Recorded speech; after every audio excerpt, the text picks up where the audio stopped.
Okay, one thing I forgot that I was going to put on my last video for Sarah for Wonder Gypsy, and I understand you not wanting to cover religion because you got to.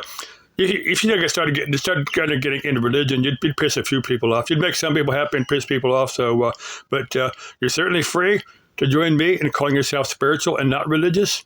I've explained that quite a number of times, and I think a lot of people. No one has ever criticized me for that. No one has ever, said anything bad about me stating that, because I think a lot of people feel maybe not exactly, but very, very similar.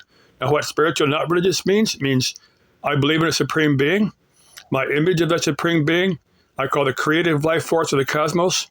You could call it any name you want, God or whatever, but I see it as a point of light, of energy, of consciousness. That we, each of us, every living being, is a small part of that energy and that consciousness. We're all a small part of the mind, of the consciousness, of the being of God. That's the way I see it. Other people may have their concept of God, maybe slightly different, but okay, I believe we have a soul. I believe that we have an afterlife. My vision of the afterlife is the astral plane, that we just shed the physical body, that these bodies are just instruments for us to, that one phrase that goes, I'm not a human being having a spiritual experience. I'm a spiritual being having a human experience. For me, that sums it up quite a bit.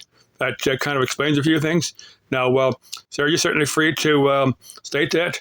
You can say, James, I agree with you, or James, I have a slightly different take. But I kind of think we probably think me and you and probably millions of other people think very, very similarly. Even people that are part of a mainstream belief system, may not. Let's take Christianity. Now, let's say in the Bible, where it said, God kicked Cain out for killing his brother. I'll get to that some other time, but now Cain went and lived in the land of Canaan, and did Cain marry his sister? Where did Cain's wife come from? You really think Jonah lived inside a whale for what was it, like 40? 40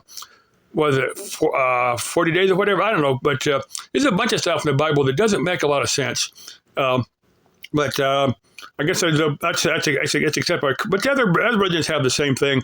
There'll be parts of it that don't make sense. People will be part of that religion and say, well, look, that's just text. That's a metaphor. That's just a story.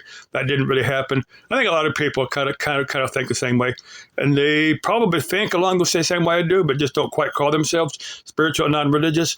But like I said, anybody certainly welcome to adopt these thoughts, these way of thinking. Certainly.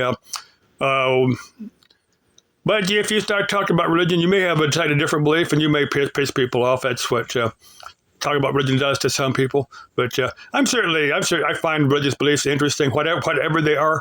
I certainly want to talk. I've talked to a few people that are very, very personal about their beliefs, and they don't like to discuss it with other people.